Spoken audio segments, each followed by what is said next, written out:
She had no mother, no father, just a basket of mangoes and a corner she fought to keep. But when a rich woman tried to destroy her, calling her dirty, calling her useless, the truth came out. And the man she once helped in the rain, he came back, not to thank her, but to change her life forever. The dusty streets of Lagos buzzed with morning traffic, but Makayla barely noticed. She sat on her worn wooden stool, arranging golden mangoes in neat rows, each one polished until it gleamed like treasure. At 19, her hands were already rough from years of handling fruit, but her smile remained as bright as the Nigerian sun. "Fresh mangoes, sweet like honey," she called out, her voice cutting through the chaos of honking cars and chattering vendors. But today felt different. Today, her small corner spot near the busy intersection seemed cursed.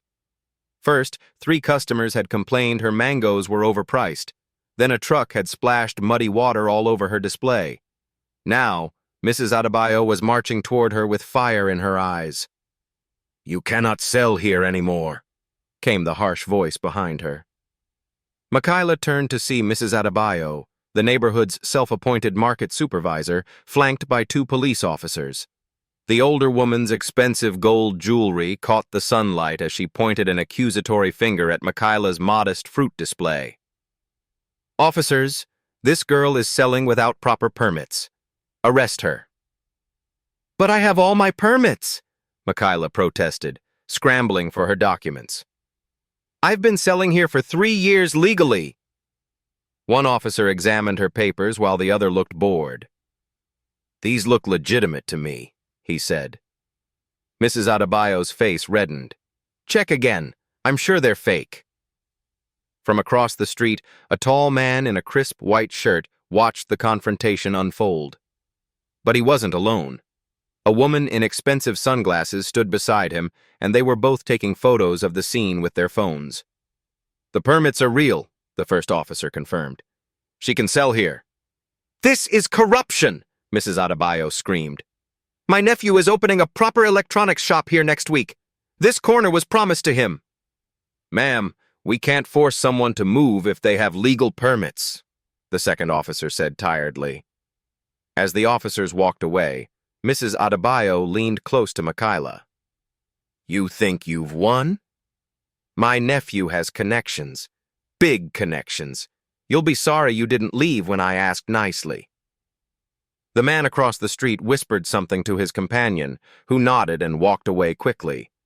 He continued watching as Mrs. Adebayo stormed off, leaving Makayla shaken and confused. Within minutes, Makayla's phone buzzed. An unknown number had sent her a message. "Don't worry about Mrs. Adebayo. Help is coming. A friend." She looked around nervously. Who was watching her? Who had her number? Before she could process this mystery, a luxury car pulled up, and a well-dressed woman stepped out. She was the same woman who had been taking photos earlier. "Excuse me, are you Makayla?" the woman asked in perfect English. "Yes, ma'am. Do you want to buy mangoes?" "Actually, I'm Dr. Sarah Okafor, a journalist with Premium Times. I heard about your situation with Mrs. Adebayo. Can we talk?" Makayla's head spun. "A journalist? But how did you—" "Someone called our newsroom. They said there was a story here about corruption in the markets. May I record our conversation?" Before Makayla could answer, her phone buzzed again. This time it was a call from an unknown number. "Hello? Makayla, this is lawyer Adewale from Adewale and Associates. I represent someone who wants to help you. Don't speak to any journalists yet. I'm coming to see you right now." The line went dead. Makayla stared at her phone, completely bewildered. "Who was that?" Dr. Okafor asked. I don't know. A lawyer?" Makayla felt like she was in a dream. "A lawyer? Makayla, who exactly are you? People don't just send lawyers and journalists to help random fruit sellers." "I don't know. I don't understand what's happening." Dr. Okafor's expression changed from professional interest to genuine concern. "Makayla, I think you're caught up in something bigger than a market dispute. A black Mercedes pulled up, and a man in an expensive suit stepped out. Miss Makayla, I'm lawyer Adewale. We need to talk immediately. But before he could reach her, Mrs. Adebayo returned with 3 large men. There she is, the girl who's been selling stolen fruit. Stolen fruit? Makayla gasped. My mangoes aren't stolen. Officers, Mrs. Adebayo called to the same policeman who had just left. I have new information. This girl is selling stolen mangoes. The man in the white shirt across the street suddenly crossed the road, moving quickly toward the group. As he got closer, Makayla recognized him. He was the same man who had been watching earlier. Excuse me, he said calmly, but I think there's been a misunderstanding. Mrs. Adebayo whirled around. Who are you? This is none of your business. Actually, it is my business. I'm Dante Asante, and I own the farm where these mangoes were grown. Everyone froze. Even the policeman looked impressed. Dante Asante's name was known throughout West Africa. You own the farm? Makayla whispered. Among other things, and I can assure you Miss Makayla bought these mangoes legitimately from my distributor in Kebbi State. Mrs. Adebayo's confidence cracked. Mr. Asante, surely you don't support illegal street vendors. I support honest business people, and I'm very curious about why you're so determined to remove Miss Makayla from this spot. Dr. Okafor stepped forward. Mr. Asante, I'm Dr. Sarah Okafor from Premium Times. Can you comment on the allegations of market corruption? Dante smiled, but it wasn't a pleasant smile. Dr. Okafor, I'd be happy to comment. But first, I think Mrs. Adebayo should explain how she knew to call the police about stolen fruit when I haven't reported any fruit as stolen. I received a tip, Mrs. Adebayo stammered. From whom? An anonymous caller. Lawyer Adewale approached the group.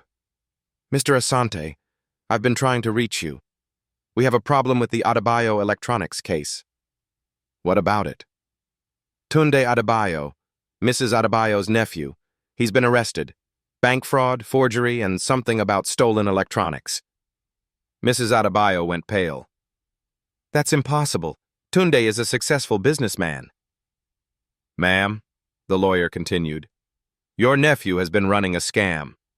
He's been using fake business licenses to secure loans, then selling stolen electronics to pay them back. The police found stolen goods worth over 5 million naira in his warehouse. The crowd that had gathered gasped. Makayla felt like she was watching a movie. But what does this have to do with me? She asked. Dante turned to her, his expression softening. Makayla, your corner spot sits directly above an underground telecommunications cable. Tunde needed access to that cable to steal internet and phone signals for his illegal business. He's been trying to get you removed so he could dig down and tap into the cables. My mango corner is above stolen internet cables? Not stolen yet, but that was his plan. Mrs. Adebayo was helping him by trying to force you out. Dr. Okafor was frantically taking notes. This is incredible. Mr. Asante, how did you know about this? Because 3 months ago, my telecommunications company reported signal interference in this area. We've been investigating. That's why I've been watching this corner. You've been watching me? Makayla felt a chill. Watching the area, Dante corrected. But I noticed you, Makayla. I noticed that you were always here, always honest with customers, always kind to people. I also noticed that every time our security team checked this corner, you were the only vendor who never tried to bribe them for information. Mrs. Adebayo suddenly broke free from the crowd and ran toward the street. I'm not going to prison for Tunde's crimes. Stop her, Lawyer Adewale shouted. But Mrs. Adebayo didn't make it far. A police van was waiting at the corner, and officers immediately surrounded her. Mrs. Adebayo, called a new voice, you're under arrest for conspiracy to commit telecommunications fraud.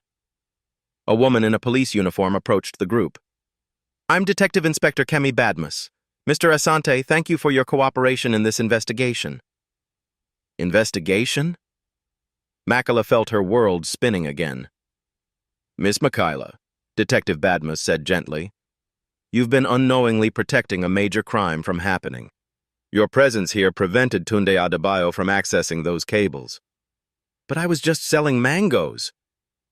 "Sometimes the most important heroes are the ones who don't know they're heroes," Dante said quietly. Dr. Okafor was still scribbling notes.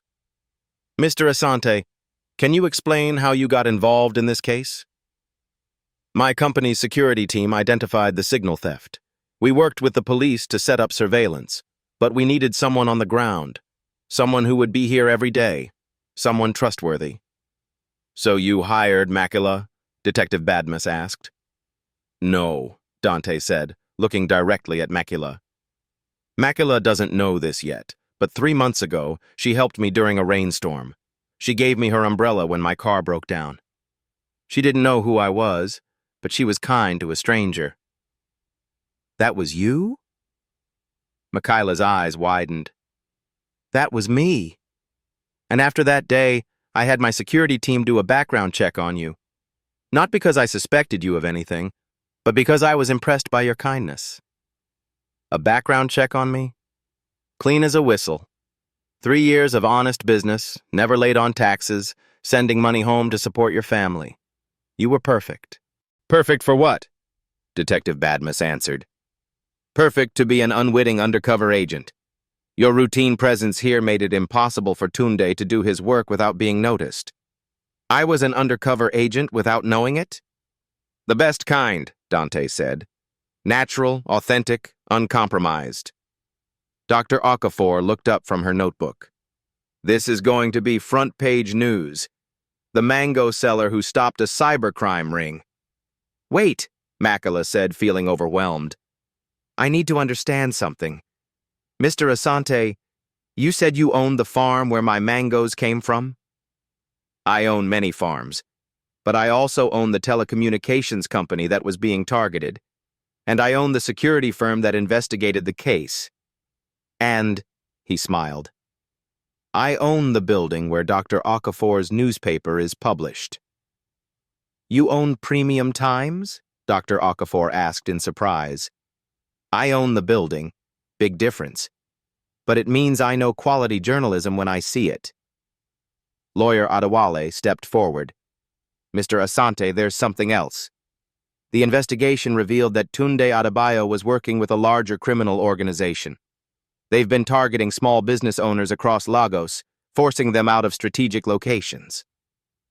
"Other people like me?" Makayla asked. "Exactly like you. Honest vendors who were unknowingly protecting valuable infrastructure." Detective Badmus nodded. "Thanks to this investigation, we've identified and arrested 12 members of this criminal network. They were stealing telecommunications, water, and electrical services across the city." "And it all started because I gave you an umbrella?" Makayla asked Dante. "It started because you showed kindness to a stranger. That made me want to know more about you. And when my company's security team needed someone reliable in this location, I remembered the honest mango seller who helped me in the rain." "But I still don't understand why you're here personally. Don't you have employees for this?" Dante's expression became serious. "Makayla, I've been watching you for 3 months. I've seen how you conduct your business, how you treat people, how you handle difficulties.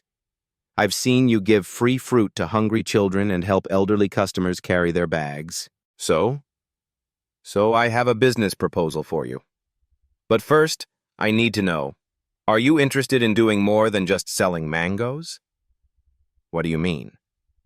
"I mean, would you be interested in helping other honest vendors like yourself? People who are trying to build legitimate businesses, but are being threatened by criminals?" Dr. Okafor looked up excitedly. "Are you starting some kind of vendor protection program?" "Something like that. Makayla, I want to offer you a job. Not just any job. I want you to head up a new division of my company. We'll call it Community Business Security." "I don't understand." "Your job would be to identify honest small business owners who are being threatened or exploited. You'd help them get proper legal protection, connect them with resources, and when necessary, help law enforcement investigate crimes against small businesses. But I'm just a mango seller. You're a person who notices things. You're honest, you're brave, and you understand the challenges that small business owners face. Those are rare qualifications. Detective Badmus added, Miss Makayla, your help in this case was invaluable. Even though you didn't know you were helping, your presence and your observations were crucial to solving this crime. What observations? You reported to the Market Association that there were strange men asking questions about the underground utilities. You noticed that Mrs. Adebayo was unusually interested in your specific corner when there were other available spots. You documented the harassment you were receiving. All of that information helped us build our case. I was just trying to protect my business. Exactly. And that's what makes you perfect for this job. You understand what it's like to be a small business owner fighting to survive. Dante pulled out a business card. Makayla, I'm not asking you to decide right now. Take time to think about it.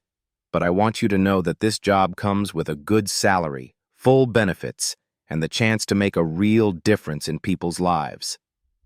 How much salary? 50,000 naira per month to start, with raises based on performance. Makayla nearly fainted. 50,000 naira was more than she earned in 6 months of selling mangoes. Mr. Asante, Dr. Okafor interrupted, can I ask why you're making this offer so publicly? Usually job offers are made in private. Because I want everyone to understand that this isn't charity. Makayla earned this opportunity through her actions, her character, and her contribution to solving a serious crime. And if I say no? Makayla asked. Then you say no. Your mango corner is secure. We've arrested the people who were threatening you. You can continue your business exactly as you have been. But you'd like me to say yes? I'd like you to say yes because I think you could help a lot of people, and because I think you'd be good at it. What would happen to my mango business? You could keep it if you want, or you could sell mangoes as a side business, or you could stop selling mangoes entirely. It's your choice. Could I hire someone to run the mango corner for me? Absolutely. In fact, that would be a good test of your business management skills. Detective Badmus looked at her watch. I need to get back to the station to process the arrests. Miss Makayla, thank you for your cooperation, and congratulations on your job offer. As the detective walked away, Dr. Okafor closed her notebook. Mr. Asante, Miss Makayla, thank you for an incredible story. This will be in tomorrow's newspaper. Doctor, one request, Dante said. Please emphasize that this story is about rewarding honest business practices, not about surveillance or investigation. I don't want other vendors to feel like they're being watched. Of course, the focus will be on community partnership and supporting small businesses. After the journalist left, Dante turned to Makayla. So what do you think? I think I'm overwhelmed. This morning I was worried about Mrs. Adebayo stealing my corner. Now I'm being offered a job that pays more than I've ever dreamed of. Dreams have a way of coming true when you least expect them. But what if I'm not good at this new job? What if I fail? Then you'll learn from the failure and try again. Makayla, the worst thing that can happen is that you go back to selling mangoes. The best thing that can happen is that you build a career helping people and making a real difference in your community. Can I think about it overnight? Take as long as you need. But I hope you'll say yes. I think you could be extraordinary at this job. As his Mercedes drove away, Makayla sat back down on her wooden stool, surrounded by her polished mangoes. But as she thought about everything that had happened, she realized that the most important part wasn't the job offer, or the salary, or the newspaper story.